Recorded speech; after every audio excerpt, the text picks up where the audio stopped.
Can someone explain to me why I'm a fucking idiot, please? So, a quick story time. I love to drink coffee, as an example. And my good old beverage purchase when I go to any old coffee shop is a latte. I get a latte. So, someone explain to me why all week I was walking around fucking Milan, going into every coffee shop, ordering a latte, sipping it and thinking, why does this taste weird? Then it gets to the end of the week. I go to the woman, the barista lady, and I'm like, can I get a latte? And she's like, do you want that with coffee? Yeah, of course I want it with fucking coffee. That's what I said. I want a latte. What are you talking about? Don't want it with coffee. That's what a latte is. It's coffee. Turns out latte's milk. Fuck me. In Italian, latte means milk. So all week I've been going to these Italian coffee shops and asking people for fucking steamed milk. Oh, this coffee tastes weird. Oh, fuck's sake. Someone please tell me why Europe gatekeeps ibuprofen. Ever since I turned 30, my body just decides to fall apart doing the most normal shit. Little example, I went to the thrift store the other day and I was trying on a shirt, a basic shirt, nothing interesting about it, and I tweaked my neck. I go to the convenience store for ibuprofen as one does. I am dreading talking to anyone that works there because I just moved to Spain and I was like, shit, my Spanish is not that good. What even is the word for medication? What is the word for ibuprofen? What's the word for aisle? I finally have the balls to approach this woman that works there, and I go up with Google Translate in hand and I ask, where is the ibuprofen? This woman looks at me like I have 3 heads. So I start acting out pain, like, back hurt, ibuprofen. She still doesn't know what I'm talking about. I grab the nearest man. I ask him, can you ask her where the ibuprofen is? He's like, they don't sell ibuprofen here. I was like, what do you mean? Told me I needed to go to the pharmacy, at which time I'm like, no, ibuprofen, like the just regular schmegular ibuprofen. I don't need a pharmacist. I don't need a doctor. Turns out not only do they sell ibuprofen and cold medication and everything like that at the pharmacy and not at the grocery store, you have to actually consult someone, talk to a pharmacist to convince them of your symptoms or tell them of your symptoms. They evaluate you and then they decide what you get. I really need to work on my Spanish. I was struggling so hard. No more charades for me. We've got to get it together. The longer you live out here in Europe, the more stupid you feel like, because you'll be in a conversation with people and they'll have conversation about like specific nuance, historical like stuff in a conversation, and everyone gets it. You know, they're talking about like something from like some 18th century accord or some city that everyone happens to know, and they're talking about it. They're going deep into these conversations. You're just sitting there nodding. You're trying not to pull your phone out in front of everyone to, you know, type in ChatGPT, what is this city and what are they talking about?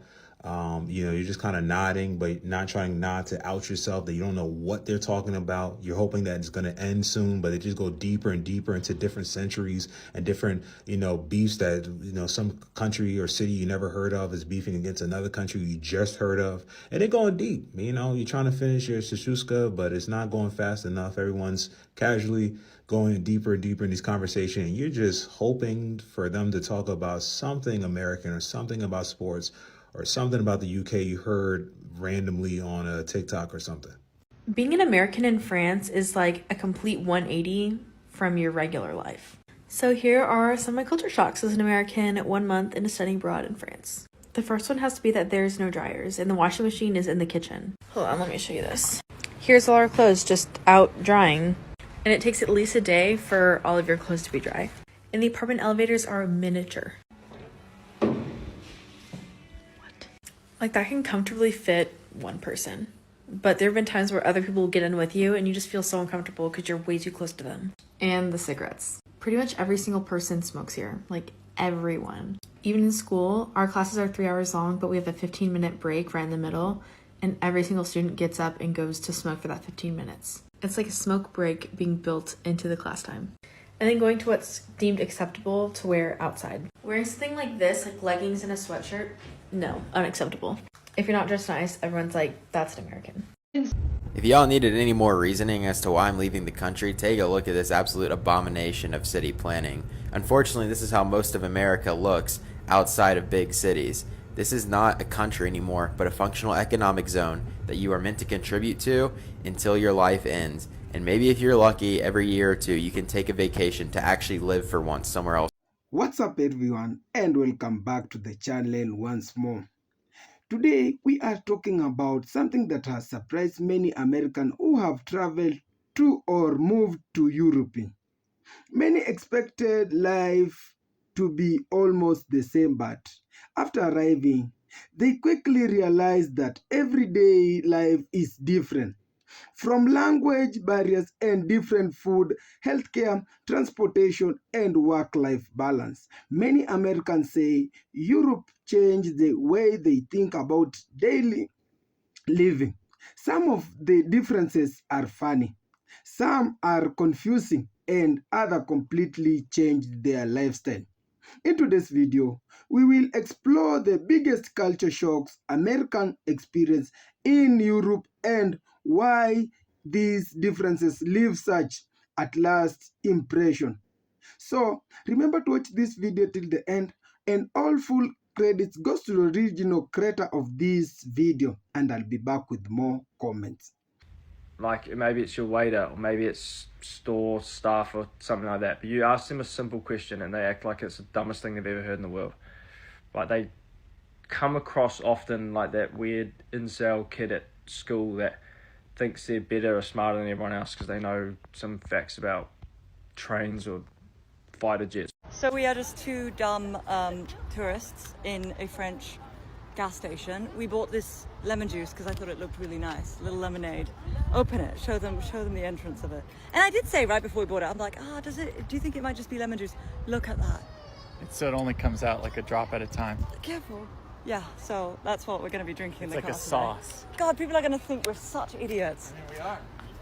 When I go to Italy and I'm like, oh my God, I could eat pizza and gelato every single day and I lose weight and feel great. And all the people that are like, it's because you're on vacation. It's because you're walking more. It's because of all this stuff. Well, I just got back from Santa Barbara, which has always been my reasoning is like, guys, I don't just vacation in Italy. I vacation in lots of places. I don't feel the same. So I just got back from Santa Barbara, which I want to make a video on, like loved it. It was super great, but we ate out a lot. I don't know if you know about Santa Barbara, but you can walk everywhere and we're a walking family. So we walked everywhere. We averaged like 17,000 steps a day. Me and my husband ran because we had our jogging stroller. We did a 10K every day that we were there, like ran a 10K and then walked the rest of the day to the restaurants, the zoo, blah, blah. I am in like full detox mode. I feel disgusting. It's really a shame because I went to Italy for 35 days with like no restraints and came back like feeling toned and thin and beautiful and glowing. I really think the food situation in the United States makes living here harder. You have to be like on guard all the time, even on vacation. That's one of the reasons I love going to Italy because I'm like, oh, I can just finally enjoy some pasta without like bloating or feeling disgusting. Secondly, the obvious thing is just our food quality. It's just it doesn't taste the same. It's loaded with seed oils, with oil, with salt, with all sorts of stuff that just makes you feel bad. And it's such a bummer, you know, because eating those things and enjoying life is like a right. There's a whole health argument I could make in another video, but what about the just like make life enjoyable argument? Americans prefer living in Europe. When I was in America for 27 years, I was like, America's the best country in the world. We have everything. We have more of it. Everybody wants our culture, our movies, our music. So then I moved to Europe. My first plan was I will come here, I will visit every country in Europe, and then I will go home. You met me?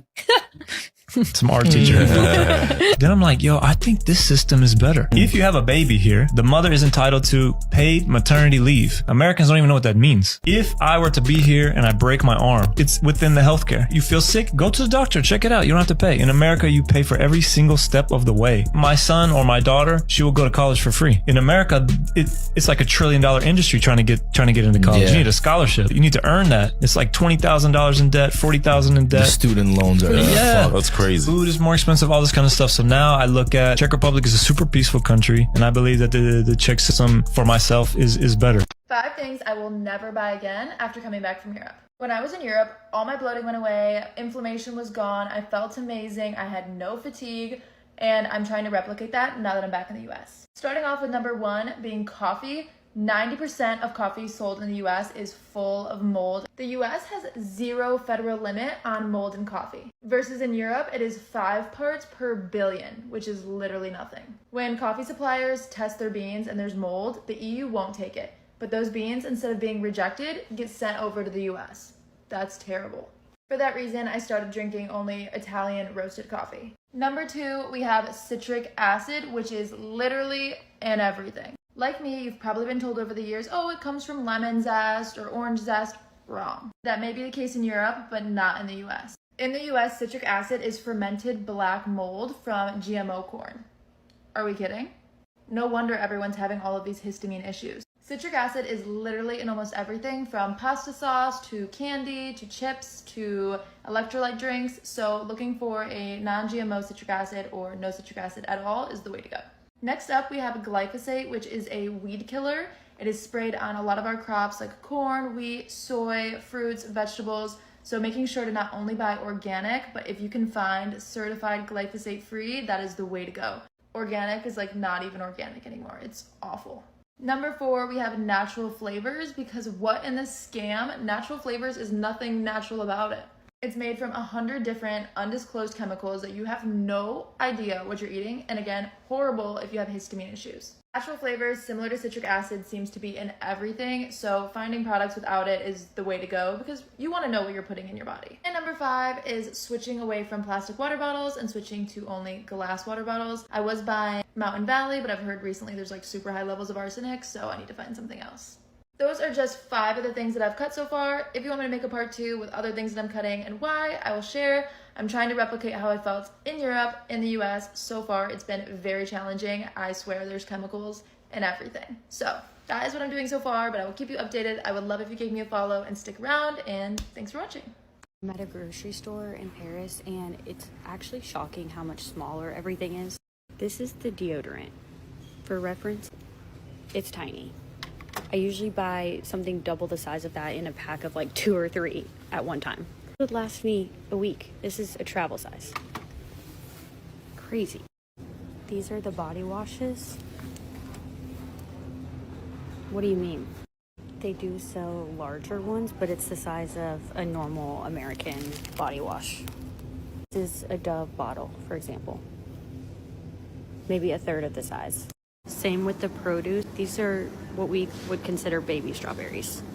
Americans would pay $17 at Erewhon for one of these. Oh wow, this is a full pineapple. I don't know if you can tell, but it's little. Look at these little lettuce heads. The perfect size. 2 liters are not a thing. 1.25. No one needs 2 liters of soap. Culture shock in Italy. Part 1. Something tells me there's going to be many parts to this. I just made a very failed attempt to try to get my nails done. You see, here they don't have nail salons like we do back in the States. They have estheticians. So it's kind of like the same vibe as going to get your nails done in a hair salon. No wall of colors, no people yelling at you to pick one. So I enter into this place and I say I would like a manicure and a pedicure. And she says to me, for when? In my mind, I was like, right now. Joke was on me.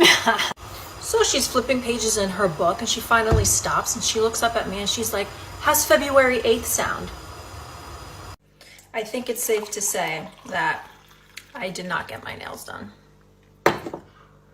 American living in Germany, and somehow when I go out, people always know that I'm from the US or that I speak English. What about my outfit or how I look right now screams American? Please tell me, because I feel like I'm blending in. It's super hot here today.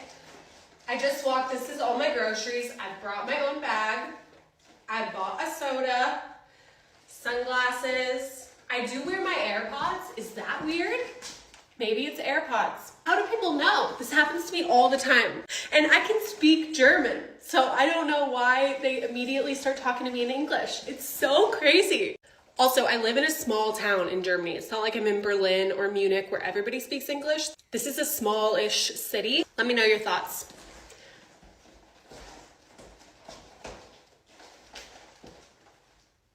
I think I actually bought all of these clothes here anyways, so. Things about my Greek home I've just gotten used to as an American living in Greece. I no longer lock my door because, well, we live in a really safe neighborhood, but also the door just locks on its own. We don't have a dishwasher, so we wash all of our dishes by hand. On days we don't have enough sun, because we get all of our power via solar, so on days that we don't get enough sun, you come in here. If you want hot water, you press on the hot water button. Living on a Greek island, you can't put toilet paper down the drain in the toilet, so you have to put it in the trash. On a Greek island, you also cannot drink the tap water. So instead, we use these bottles of water to brush our teeth. Living in Greece is all about indoor-outdoor living. So to get upstairs, I have to come outside to get back inside to my room. And since we don't have a dryer in the house, we have to dry all of our clothes on a drying rack outside. Being a black person in Europe is fucking. Why didn't anyone tell me that in the UK, when someone asks if you're all right, they're not actually asking if you're all right? I moved from America to the Cotswolds about 3 weeks ago, and the first time someone asked me this question, I answered. I said, actually, I'm a little stressed. I have no idea where I'm going. I didn't know I had to bring my shopping bag, and I forgot my wallet. When apparently the correct response is, yeah, you. And So guys, moving to another country is exciting, but it is also comes with many surprises.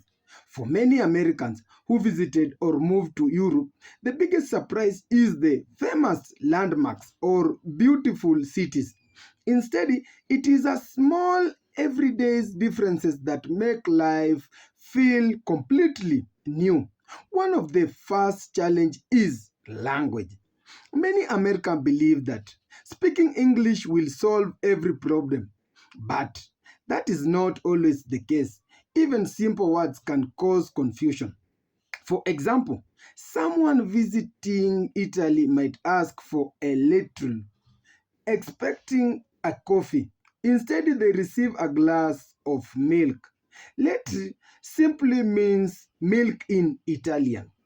Something that seems to be simple suddenly becomes a funny learning experience. The same thing happens in the Spain or other European countries. When people try to buy medicine or ask for direction, the different words or different customs can make simple tasks much harder than expected. And then there is another surprise is how much Europeans know about history. Many Americans say they find themselves listening to conversation about events that happened hundreds or even thousands of years ago. Europeans often discuss neighboring countries, language, and historical events as part of everyday's conversation. For newcomers, it can sometimes feel like everyone else understood the discussion while they are trying to catch up. Another big difference is everyday life at home. Many Americans are surprised that cloth dryers are not common in many European homes. Instead, the people often hang their clothes outside or indoor drying trucks. Washing machines are also sometimes located in the kitchen instead of separate laundry room. At first, it seems unusual, but many people eventually get used to it. Even elevators can be a surprise. In many older European buildings, elevators are much smaller than those found in the United States. Sometimes only two people can fit inside comfortably. Visitors quickly realize they have to travel lightly. Transportation is another major difference. Many American cities are built around cars. Driving is often necessary for work, shopping, or visiting friends. In contrast, many European cities are designed for walking, cycling, or using public transportation. People can often reach grocery stores, restaurants, schools, and park without needing a car. Many Americans say this encourages a healthier lifestyle because they naturally walk much more every day. Shopping also feels different. Many products are sold in smaller packages, whether it is groceries, drinks, or personal care products. The sizes are often smaller than what Americans are used to buying. Some visitors are surprised by the smaller deco- deo- decorant sticks on or food packages. At first, this may seem inconvenient, but many people later realize it reduces waste and encourages buying fresh food more often. Food itself, it is another topic that many Americans notice immediately. Some visitors say that feel feel healthier after spending several weeks in Europe. They describe a feeling less bloated, having more energy, and enjoying meals made of fresh ingredients. People often point to a different food regulations, fewer processes, ingredients, and smaller portion size as reason for the change. Of course, everyone's experience is different, but food is one of the most common discussed differences. Healthcare is another area that surprises many Americans. In several Europe countries, healthcare is more affordable or publicly funded compared with what many Americans are used to. For visitors from United States, learning how this healthcare system work can eye-opening. Education is also stands out. Many Europe countries offer university education and low cost or with significant government support. For Americans who are familiar with high tuition fees, this can be surprising. Perhaps one of the biggest adjustments is work-life balance. Many Europe place a strong value on spending time with family, taking vacation and enjoying personal time. People often use their vacation days without guilty. Shop may close earlier and businesses may not operate around the clock. For some Americans, this slower pace feels strange at first, but after living in Europe for a while, many say they began to appreciate having more time to relax and enjoy life outside work. Social custom also requires some adjustment. In the United Kingdom, someone might greet you saying, "You alright?" An American might think the person is asking about their health. In reality, it is usually just another way of saying hello. These small cultural differences can be confusing at first but become easier with the time. Simply simple Simple activities like booking appointments, greeting neighbors, or eating dinner at different times all becomes part of learning experience. Living another country teaches people that there is more than one way to do things. Neither system is perfect. The United States is the United States and Europe each have their own strengths, tradition, and challenges. For many Americans, living in the Europe become an opportunity to see life from a different perspective, appreciate another culture, and learn new habits. Travel is not only about visiting famous places, it is also about understanding how people live, work, communicate, and build their communities. If every new experience becomes a lesson that helps people grow, what starts as a culture shock often becomes appreciation. Sorry, and what what is that one greatest reward of traveling or living abroad? Thank you so much for watching. And if at all you enjoyed this video, don't forget to like this video, share, comment, and don't forget to subscribe. And my question is, have you ever experienced culture shock while traveling? I'll love to hear from you on the comment. See you in the next one. Till next time.